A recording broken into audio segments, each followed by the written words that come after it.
For the most part, you enjoy having your desk right next to your window. And when you moved to fully remote work, you were grateful for the view. Being next to the window every day puts you in tune with the outside world in a way that you haven't been in a long time. It helps you to feel transported away from your house, if only for brief glances. You watch the blossoming of flowers and the changing of the leaves. You sit right next to every storm, every snowfall, feeling the shake of thunder and gentle intrusion of the cold. But one piece of nature you sorely wish you could avoid is the mangled, one-legged goose that wanders the grassy field outside your apartment building. You watch him nearly every day. You see him attempt to socialize on occasion, only to be hissed at and bitten back by the other geese.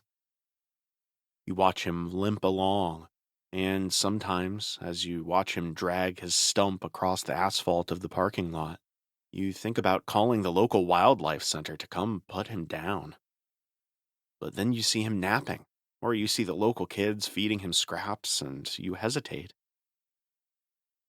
You try not to look at him too much, but it's hard, especially at night, when he tries harder than ever to infiltrate the cozy flock of normal geese that sleep near him. You often catch yourself watching him, hoping that maybe this time they'll let him in. But they hiss and bite and honk every single time. Then, on a night when the flock is nesting elsewhere, you watch a loose dog begin to walk up to the goose, and you debate about whether you should intervene. But you haven't yet, and so you continue your pattern of letting nature take its course. You do feel compelled to witness the goose's death, though, since you've watched it so much of its life. You watch the dog, a scraggly shepherd, husky-looking thing, walk up, and you watch the goose flail its wings just as crippled as its legs, in a vain attempt to scare the dog away. This does nothing, and the dog barks and growls and crouches closer. And just as it's about to strike, the goose moves first. Its long neck extends out even longer, twice as long as it should, and it sinks its mouth into the dog's neck. The dog yelps and limps away, but it doesn't get far. It stumbles and halts and stops, collapsing on the ground. The goose limps over to it, and then the goose begins to eat. Before long, there's nothing left but a crimson puddle on the grass, shining in the streetlight. Once it's done, the goose looks up at you and holds its head perfectly still for a long moment, long enough to make it clear that you are in its sights. You close the blinds in a rush, but they don't block out the sound of the quietly threatening honking that comes from just outside. You decide that hearing and not seeing is worse, so you crack open the blinds, and you gaze out at a long neck, a wide mouth, a distended belly, and intelligent eyes. You've just opened your blinds to the true form of the podcast inside your house. By Annie Marie Morgan and Kevin Schrock, with today's episode written by Annie Marie Morgan, and music by Hex System.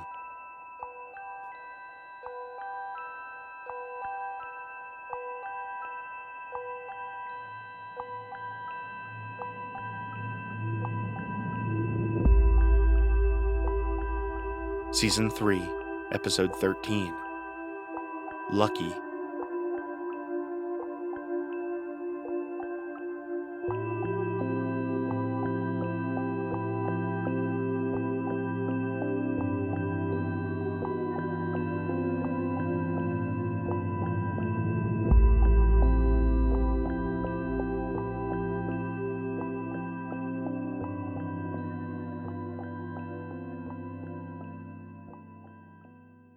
It was the start of summer vacation, and I couldn't sleep.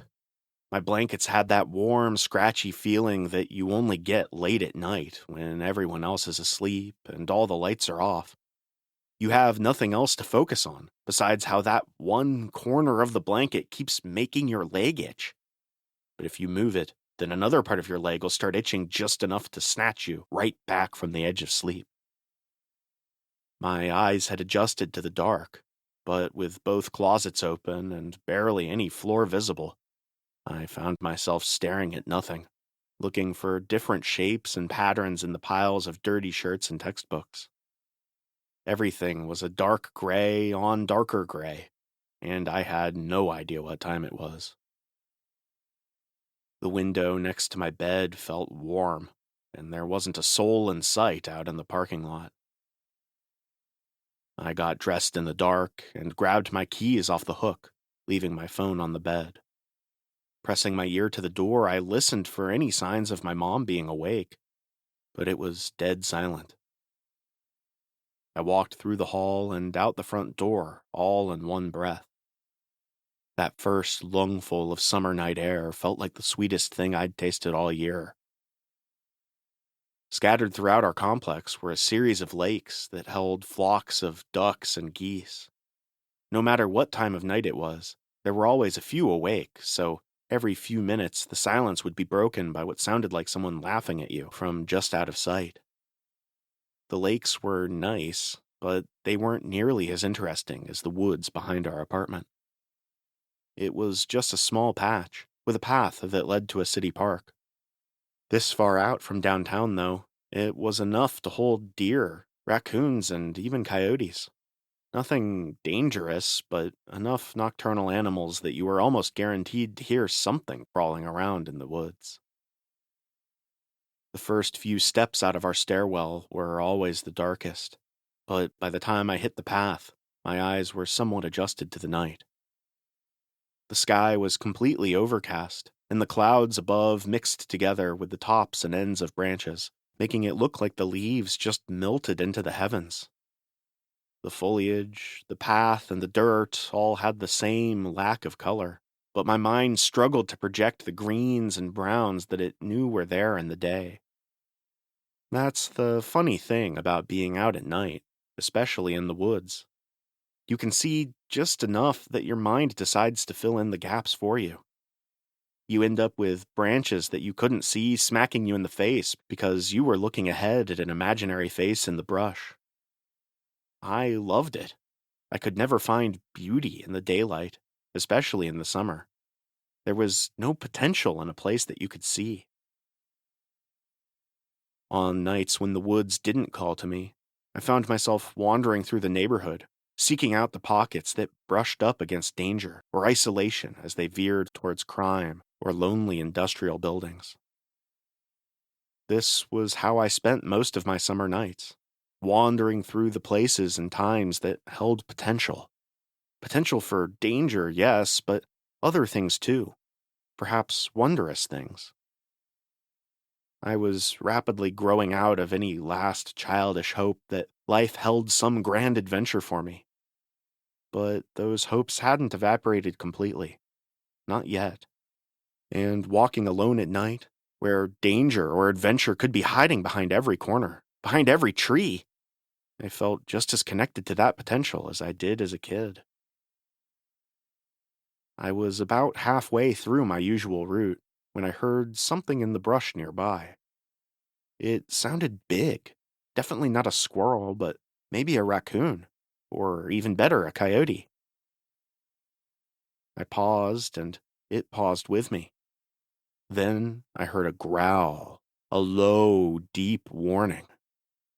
My first instinct was to run, and in my mind, for just an instant, I was already back home, cursing myself for not seeing what it was, for not going out there and flirting with danger. I called out a soft, "Hello?" It sounded impossibly loud in the night. The creature moved ahead of me. It got close enough to the path that I could start to see it separate from the leaves. It was whining now, and for just a second I saw the light reflect off its eyes. It was impossible to tell if it was a dog or a coyote, but it certainly wasn't anything smaller. It stepped onto the path, and the whining got louder. I reached out my hand. A car pulled into the nearby parking lot, and I realized just how thin the woods were, how close I was to the park on the other side. I felt an odd mixture of relief and disappointment that someone would be around to help if the dog or coyote, whatever it was, did try to attack me. The headlights lazily circled into the lot and lit up the beast before me for just a second. In the light, its ambiguity was lost, and I realized just how close I was to a wild animal. The coyote was limping toward me. Something was wrong about the way it was moving.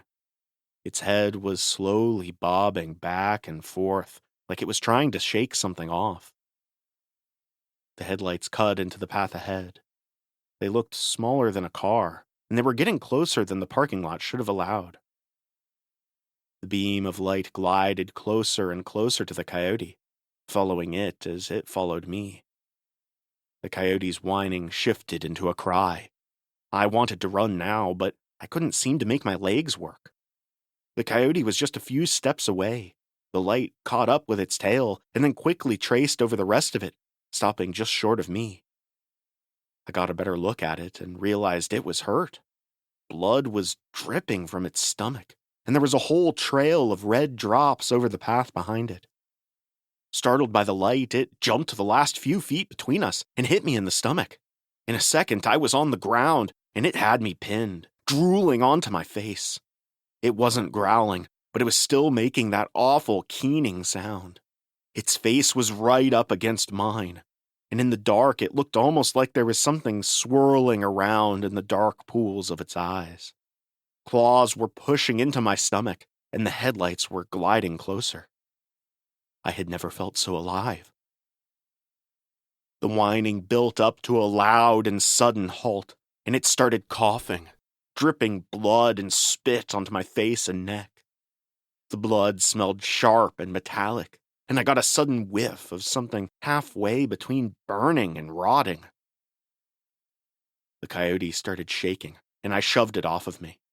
The coyote was retching like it was going to be sick. The headlights near us circled back around, pulling onto the path as I stepped into the woods. I crouched down just a few feet into the bushes and watched a four-wheeler bounce along the path to the coyote. It was lying on its side now, but quietly whining and wiggling around. It stayed still as the ATV pulled up right next to it. One large silhouette was driving, with a smaller one clinging onto them, and a large barrel tied to the back. My eyes adjusted to the light, and the large silhouette became a man. The smaller one was a girl with a ponytail. They set the barrel on the ground. The coyote was complacent, but still writhing around with increasing speed, and in the stark shadows of the headlights, it looked like it was melting into the ground. The man grabbed something off his back that looked a bit like a shotgun and pointed it at the creature, while the girl stepped closer. She was wearing some kind of jumpsuit, and she crinkled while she walked. Her mouth was covered in the kind of mask that doctors use. The coyote calmed when she leaned down to it. Its movements became less fevered, but the keening sound was back and even louder. She wrapped her arms around it and hoisted it up into the barrel, leaning up to the tops of her toes to get it over the edge. My leg was cramping up. I switched my position ever so slightly, and in doing so, snapped a twig under my feet. The girl whipped around, motioning for the man to stay with the barrel. Trying to keep my feet still, I leaned back into the trees, willing the leaves to absorb me into the dark. The girl fumbled around her stomach and then extended her arm. Backlit against the glow of the headlights, I could only assume that she'd pulled out a gun. She stepped closer, and I stopped breathing. Once she was off the path, the glow from the headlights faded, and I could start to make out her features. She was young, maybe even younger than me. She took another step, and then stood perfectly still, looking close to me, but not quite at me. My lungs were burning, and I let out a shuddering breath as quietly as I could. but not quiet enough. Her face snapped up, her eyes met mine, and we stayed like that for a beat. The insects and rustling of the night grew louder in the pressing tension. Then the girl winked and turned away. "It's just a raccoon," she called back. "Is it clean?" a deep voice asked. "Yeah, it's fine." She double-checked the barrel and then hopped onto the ATV. The engine revved and they were gone, just like that.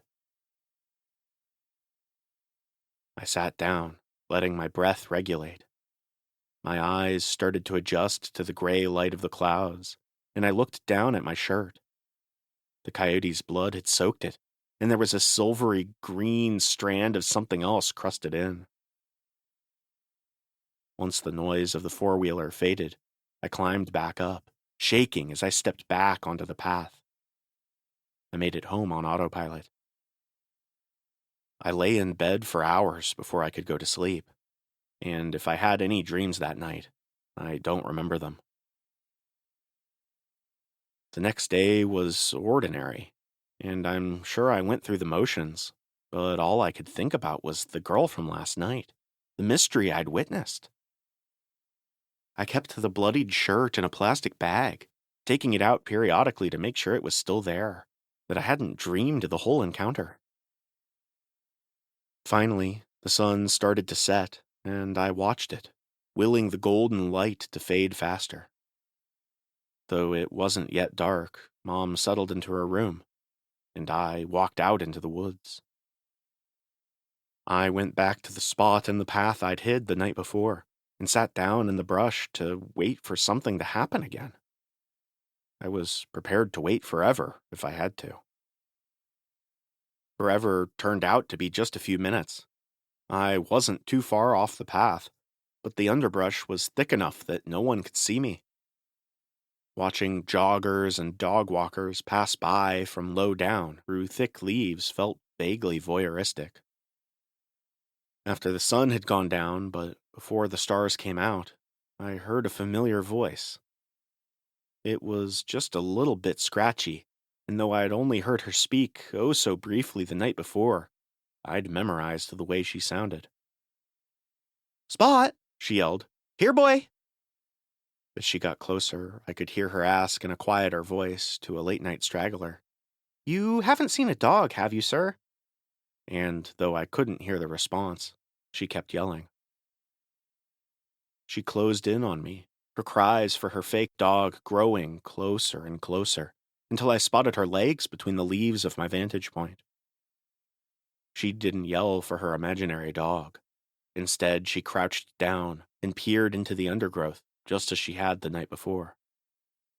We locked eyes instantly, and I crawled out of the underbrush, stood up, and simply stared. I couldn't believe she was here. "Why did you come back here?" she asked. "Why did you?" I countered. She reached into a pocket in her sweatpants and pulled out a small device. It was shaped a bit like a stud finder, but it was shiny metal and clicked ominously. She moved it closer to me, holding it up, and the clicks intensified. She held it right up to my chest and placed it over my heart. "I guess I was looking for you," she said. An engine starting up on the other side of the woods caught my attention on a lag, only registering as she startled. She said, "We need to talk some more, but not right now." We hastily made plans to meet at a coffee shop the next day. As she jogged off, she said, "I'm Aubrey, by the way." And I yelled back, "I'm Lucky." She made a face at that, and then she jogged back to the far side of the woods, back where someone mysterious, someone she didn't want me to see, was waiting. That night, I didn't sleep. I stayed up, overjoyed that I'd fallen into something mysterious, something secretive, something straight out of the books I read. An adventure, one where I had been chosen, by a cute girl nonetheless, for something important. I felt like a kid again, one who'd just been bitten by the radioactive spider, or gotten a Hogwarts letter in the mail. The universe had recognized me at last, and it had chosen me well, for something. And that was better than nothing. The next day, I half expected Aubrey to ghost me, but when I walked into the coffee shop, she was already waiting for me. When we settled in, I tried to ask about what I'd seen in the woods, but she deflected with small talk and evasive, vague statements that hinted at deep secrecy. She asked me, "So, what's the story with your name?" I was obsessed with the sound of her voice, with the way her dark hair kept falling in her face. "No story," I said. I drank a sip of tea to warm my shaky hands and wet my dry mouth. There were already 2 other Lukes in my kindergarten class, so I got a nickname. "Lucky me," I said. "Ah, I thought maybe you were a killer card player or something," she said. She took a sip of coffee, and her hands stayed steady. "Well, if I were a really good card player, I'd probably pretend I wasn't so I could hustle you." "That's not what you're doing right now, is it?" Aubrey asked. "Hustling me?" My hands trembled around the warm porcelain. "What do you mean?" "Like, do you really mean it when you say you want to know more about what I do? That you want to be involved?" She paused, and the rehearsed way she'd been speaking to me made me desperate to prove my worth. Like she'd given this pitch, this speech, this opportunity dozens of times. "I've been waiting for something like this my whole life," I told her, and my voice stayed steady. My hands stopped shaking. The statement was so true it hurt. She took a long sip from her coffee, and she looked around the cafe. It was closing in on closing time, and there were only a few other people, but they were all far enough away that we could exchange secrets safely. "I'm part of an organization that does very important things," she began, and in my mind I shifted my expectations from fantasy and adventure to espionage and thriller. Secret missions, close calls, conspiracies. "And we've hit a bit of a wall with something we're trying to do." She stirred her coffee and paused as a couple walked past us to leave. "I think we need to bring in someone new, some fresh blood, but no one agrees with me." She looked at me, her eyes boring into mine, burrowing into my very soul. "I think you might have exactly what I need, what we need, but they don't know it yet."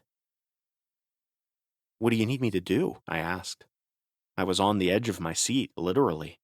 I was taking short and shallow breaths, like if I inhaled too loudly, she'd change her mind. She'd decide I didn't have what it took after all, that I wasn't anything or anyone special. "2 nights ago, you saw something you weren't supposed to see, and you also came into contact with something you weren't supposed to." My heartbeat went from excited to nervous. "What do you mean? Like a disease or something?" I asked. "No, nothing like that," she said quickly. "It's a good thing, but it's just a bit hard to explain." "What's going to happen? Like, am I contagious? I'm still in school, so I live with my mom, and I don't want to." She cut me off.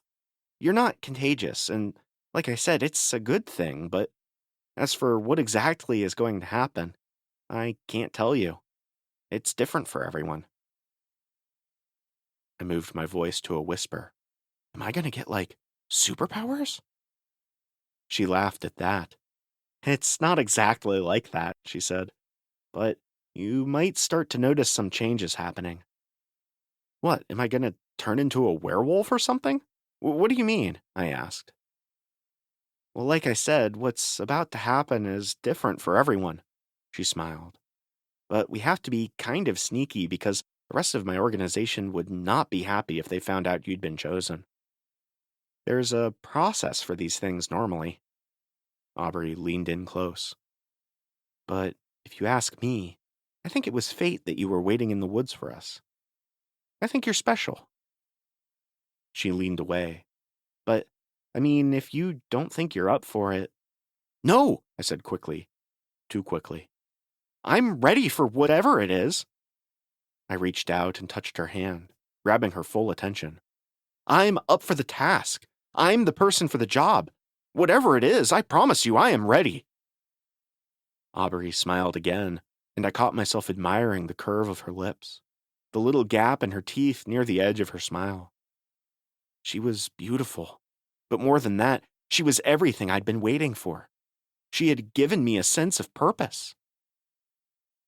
She looked behind me, up at the counter. Well, it looks like they're closing up soon, and I should be getting back. Aubrey downed the rest of her coffee. Meet me back here in a week, and we'll talk some more. She stood up, and I followed her lead. And if you notice anything weird happening, don't worry. It's all part of the process. I wanted to ask more questions, but I didn't want to do anything that might annoy her, anything that might take away whatever it was that I had been inadvertently given. So I just bid her good night, and I walked home. Over the next week, I watched my body closely for any changes, and I found myself consulting all the books I used to read as a kid. I watched for an aversion to sunlight. I watched for sudden cravings for human flesh. I watched for new body hair, heightened strength, anything at all to signal some kind of fantastic change. I felt like I was waiting for a second, much more exciting puberty. But by the time I met up with Aubrey again, I didn't feel any different. I told her as much, and she assured me that sometimes it just takes time. But she still didn't give me answers about what exactly it was that I was waiting for. She said she just needed to keep monitoring me for changes, and she would slowly try to convince her people, the rest of her organization, that doing things a little differently could be good. It was more of the same a few days after that. More cryptic non-answers, and I began to embrace the mystery of the whole thing. We'd go on long walks around town or in the woods, and Aubrey would pry a little about my life. A lot of her questions were abstract and vague. Sometimes it felt like we were going on dates. Other times, I felt like I was constantly interviewing for a job. She'd ask me things like, "Would you give up your life for the greater good?" And I'd say, "I hope I would." She'd ask me if I would be willing to sacrifice someone else's life if the cause were worthy enough. And I said yes. She'd ask me if I thought the world was worth saving, and I'd tell her that there were a lot of times in my life I would have said no. But right now, I was in one of those brief phases where I said yes. She asked me lots and lots of questions about death, how I thought the best way to die would be, how I thought the worst way would be, how often I thought about death. And when I told her often, she asked me if I'd ever thought about taking matters into my own hands, and feeling like we had an honesty between us, one I didn't want to disrupt. I told her more times than I could count. But as we got to know each other, as we spent more time together, and as I began to acclimate to my current state of finally having found the adventure, the purpose that I wanted so badly, I'd have been thinking about death less and less. By myself, I seldom went for walks during the daytime. The daylight left nothing to the imagination.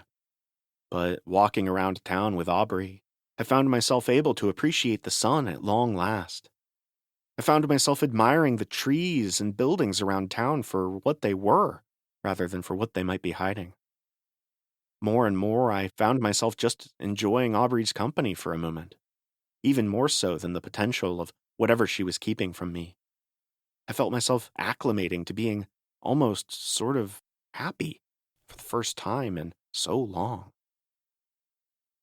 Before long, Aubrey and I were seeing each other nearly every day, and I began to notice some changes happening to me at long last. My eyes, normally a slightly mossy brown, began to lighten. Little white flecks appeared in a ring around my pupils.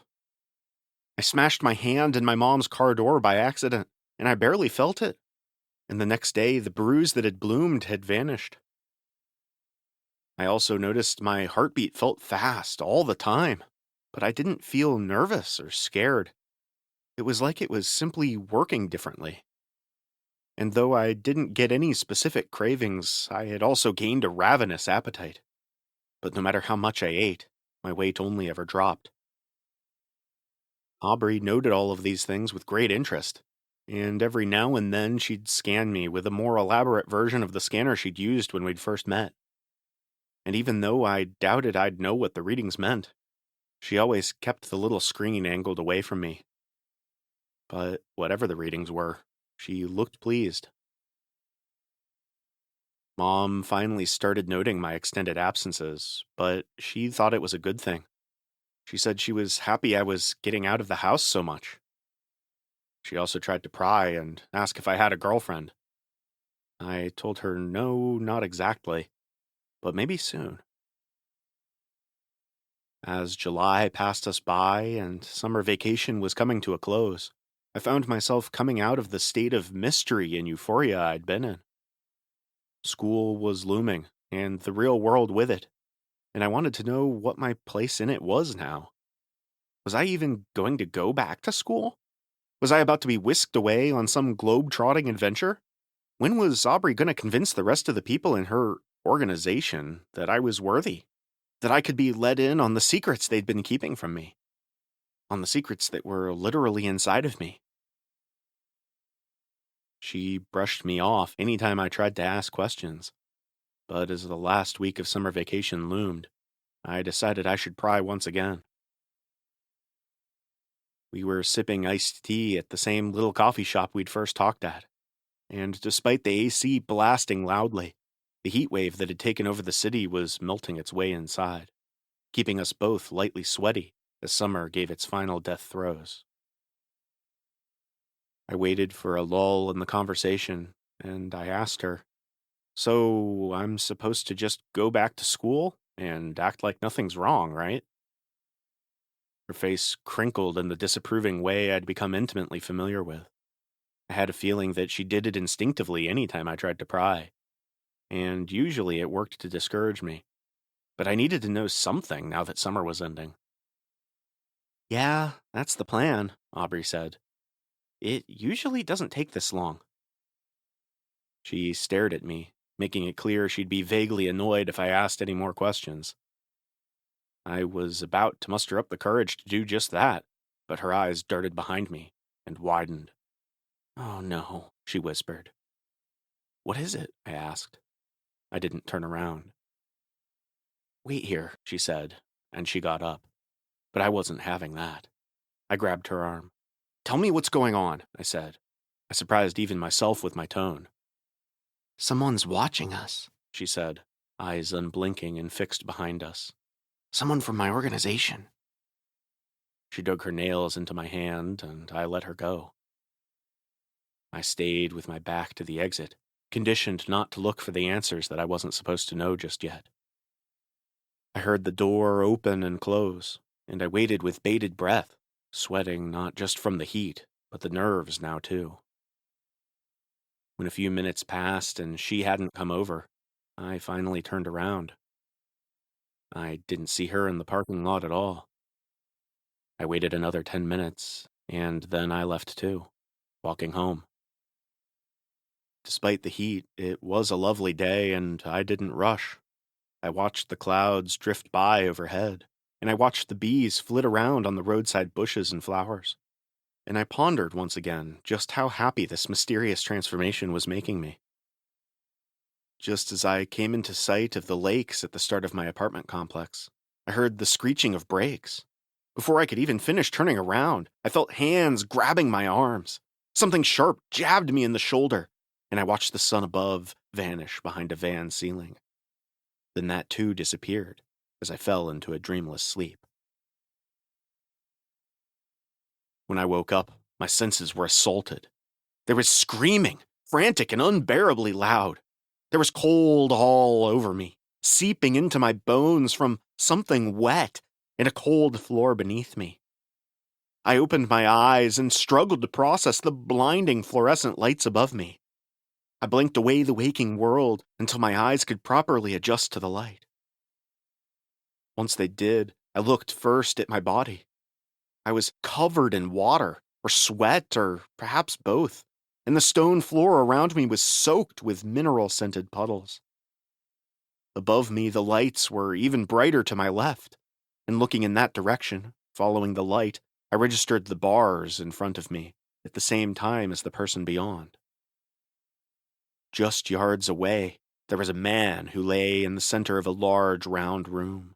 A man who was the source of the screaming.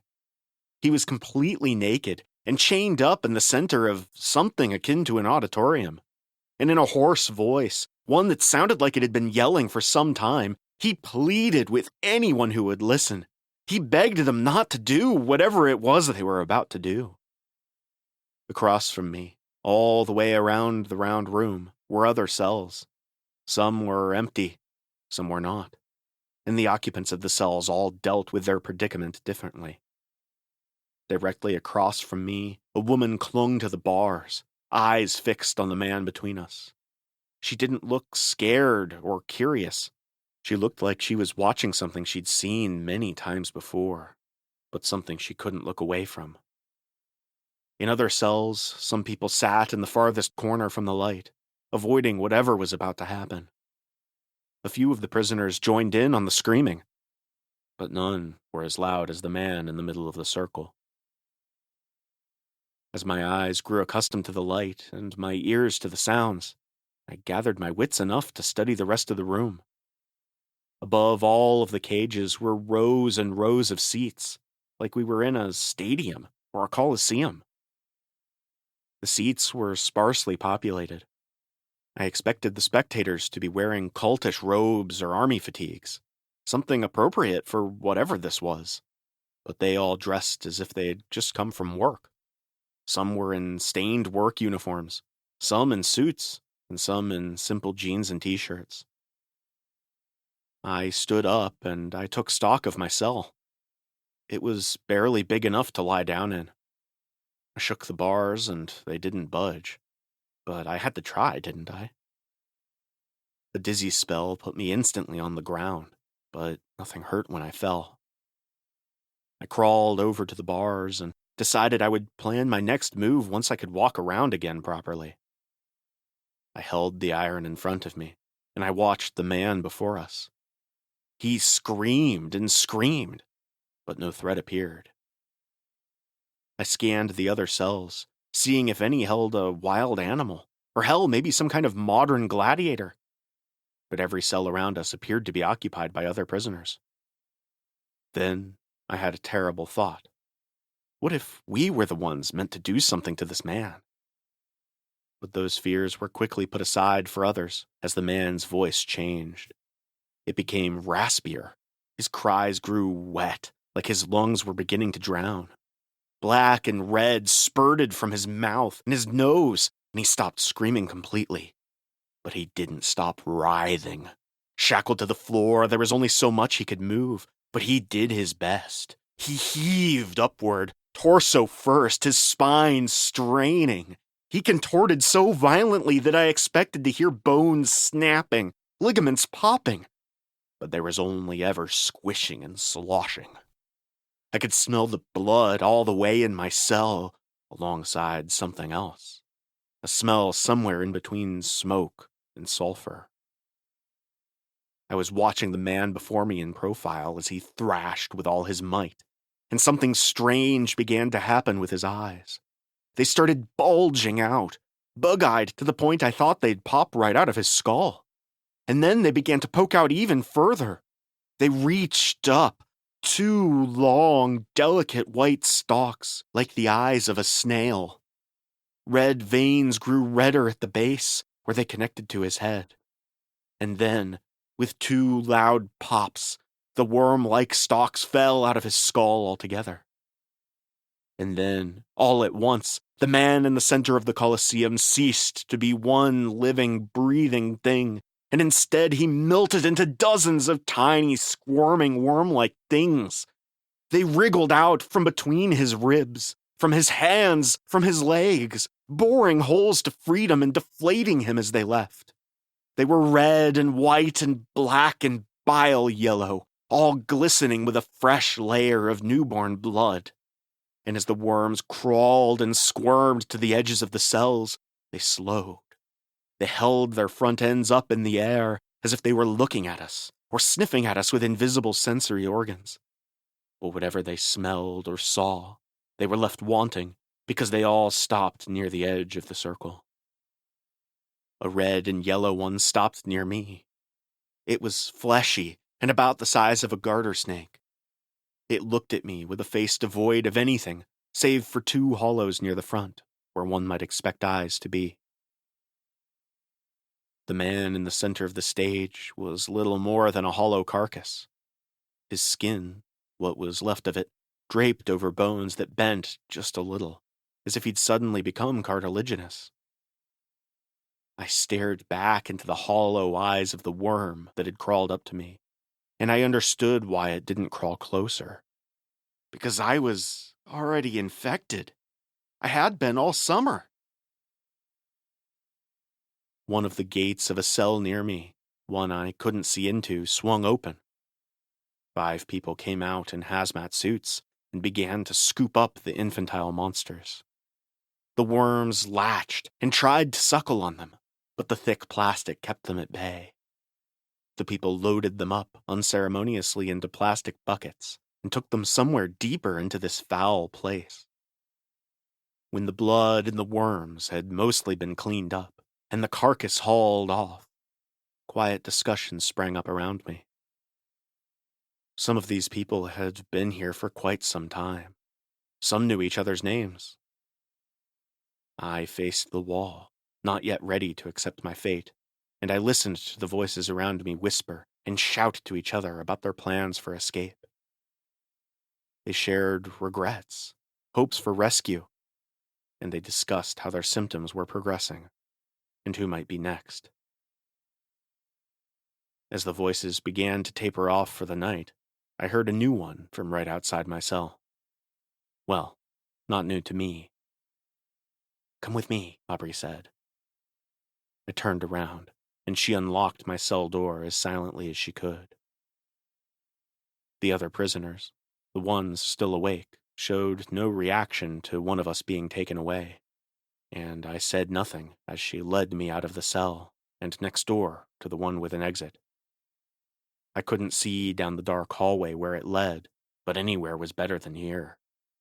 I'd seen what happened in this room, and I'd take whatever dark possibilities lay beyond. Only when we left the round room did I realize I'd been holding my breath. I inhaled as quietly as I could. I didn't dare break the silence with any words or any questions.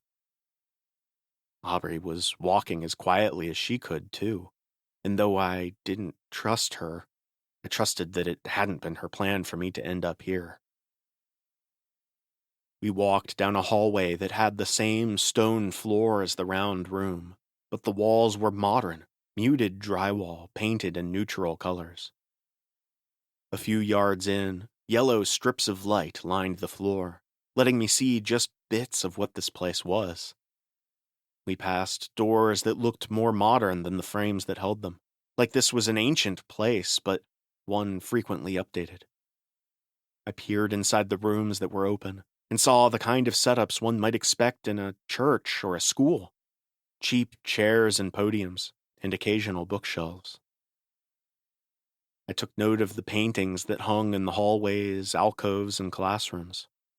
They were all vaguely Christian in nature, depicting Jesus suffering, angels descending from heaven, and other things I didn't recognize but that felt cut from a similar cloth. Giant serpents, dragons, and huge beasts that resembled monstrous elephants. We twisted and turned, and before long we were at the cusp of another great room. There were strange sounds coming from it, slaps and hisses and grumbles that echoed and reverberated. The room's entrance bore such a resemblance to the Colosseum that I was petrified Aubrey had just brought me back, dangling freedom in front of me in some sick little game. I stopped, and she tugged at my arm. But when I made it clear I wouldn't budge, she leaned in close and whispered in my ear, This is the only way out. We have to hurry. I stepped forward then, trusting her over certain death. As we drew closer, I realized that this room was bigger, much bigger, and the stone floor dropped off at the entrance. The room held only a narrow walkway above a colossal pit in the ground. We stepped over the threshold and onto the catwalk, and I was grateful it had railings, because what I saw beneath made my already trembling body even more unsteady. Below us were what I can only describe as monsters. They moved slowly, titanically, as they slithered and hissed and squabbled. They writhed over each other, all snake-like, but all different in their own horrible ways, and all enormous. One was white and bulbous, like a fat caterpillar, but on each of its segments were unblinking irises. Another looked to be made of sinewy, stringy muscle, like a snake that had been freshly filleted. One had legs that jutted out, white and stiff, as if it were one long ribcage that its skin couldn't quite cover. The glimpses I got of their faces showed the same hollow eye sockets I'd seen on the smaller ones. On those that hissed or bit, I saw mouths filled with all manner of teeth, some blunt and humanoid, others sharp and in circular rows like a lamprey. I realized I'd stopped in my tracks when Aubrey broke the silence, feeling safe enough to talk amidst the sounds of the beasts below. "None of them are coming out quite how we need," she said. "We've got some formidable ones, sure, but none that fit the way the scripture describes the most important one." She brushed her hair out of her face, and though she'd led me to this horrible place, I couldn't help but feel a fondness in watching the familiar gesture. "We've been trying to breed the Leviathan," she said. "The World Eater." At this point, I didn't care about answers. I didn't care about her fucked up little cult. Survival was the only thing that mattered. I cut off whatever other bullshit she was about to say. "Aubrey," I grabbed her arm. "How do I get cured? How do I get these things out of me? You came back to help me, right?" She smiled, for once greeting my question with warmth rather than annoyance. "Didn't you tell me that you'd be willing to give up your life for the greater good? Well, this is it. You brought me here just to kill me?" "No," she said. "I didn't bring you here. I think we've been going about this all wrong. I think they can't breed the Leviathan in captivity.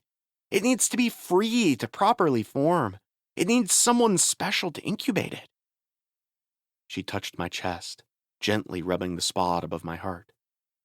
"I think that someone is you. I think that what you've got in here is exactly what we need." She asked me, "Didn't you tell me you always wanted to be someone important? To be part of something great?" "This is sick," I snapped back. "This isn't what I wanted." I stepped past her, moving towards the alleged exit. "Isn't it?" she asked. Any response I had was cut off from voices coming from further inside the building. She grabbed my arm and said, "Hurry." I followed her across the catwalk, over the monsters writhing in the dark below. She unlocked a steel door, and on the other side I was shocked to see it was daylight. It was blinding, but my eyes adjusted fast. We were in the middle of a forest. Aubrey ran with me for a beat, just far enough into the trees to be out of sight. "They're gonna come after you," she said. "Don't let that happen. Don't let them ruin this beautiful thing growing inside of you." I didn't know what to say to that. Then she pulled me in for a kiss, and just as quickly shoved me away. "Run!" And I did. I ran until my lungs burned and then felt cold, until my legs were jelly, until I knew I had to stop or I'd be crawling. And then I walked as fast as I could. Once my adrenaline started waning, I began to feel the heat of the sun overhead. I felt the thirst that was building from running and sweating. Before long, I spotted a lifeline, a cabin in the middle of the woods. It was small, and the logs that made up its walls looked well worn, but it looked inhabited. I knocked on the door, and when that didn't produce any results, I broke the small window that ran alongside it and opened the lock.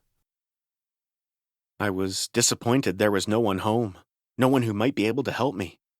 But as I felt something shift in my chest, as I realized just how far gone I was, I understood that this was probably a good thing. I gorged myself on sink water, and I collapsed in the couch. The cabin was so small that the bed was only a stone's throw away, but I didn't feel right sullying someone's bed with my sweat or with my infection.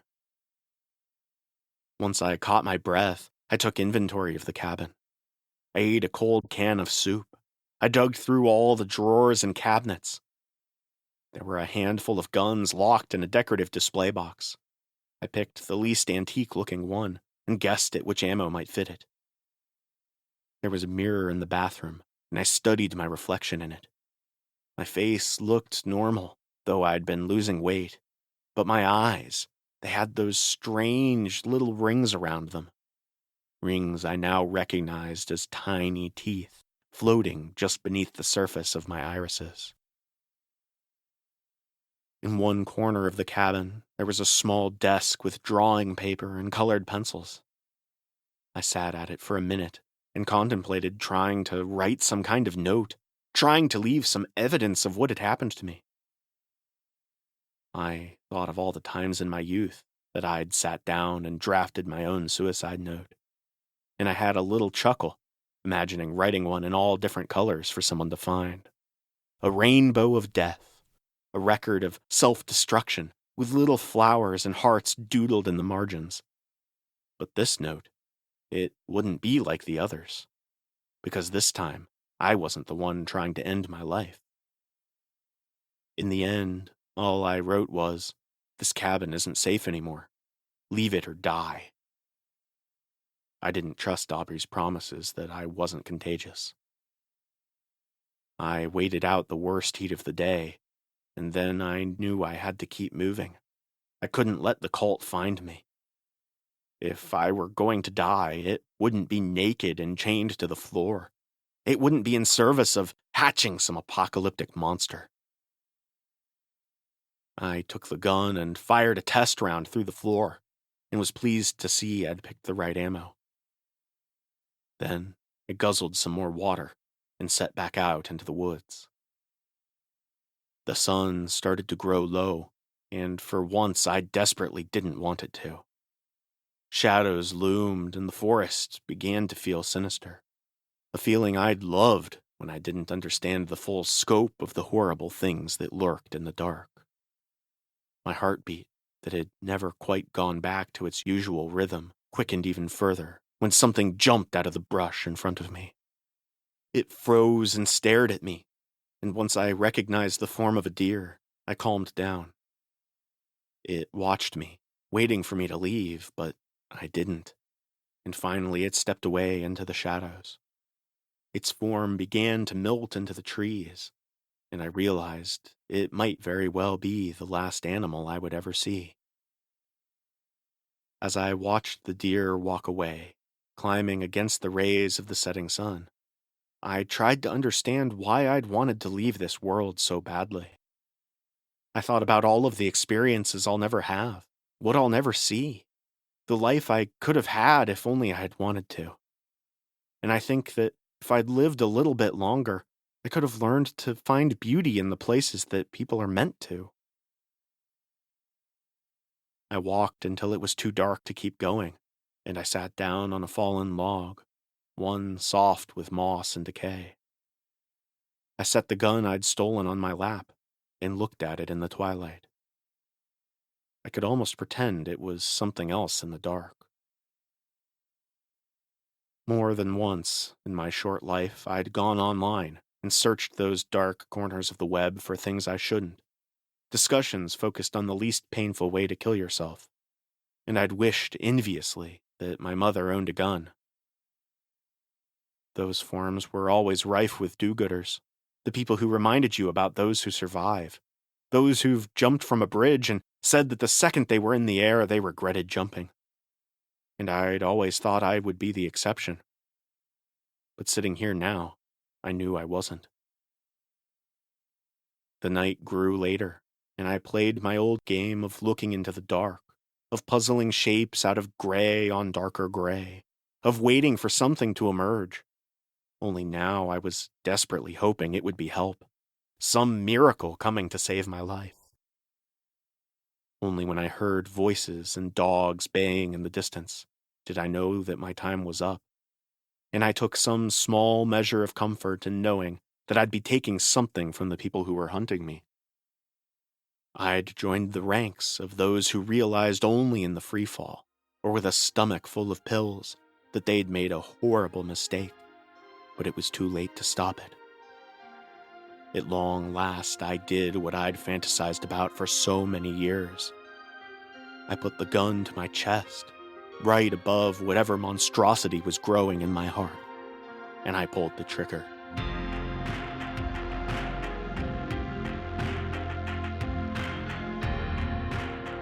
Thank you for tuning in to this episode of The Podcast Inside Your House. To hear every tale of terror as they're released, subscribe to our show on your podcast app or on YouTube, or follow us on Instagram, Tumblr, and Blue Sky. And until next time, remember that the greatest journeys all begin on the inside.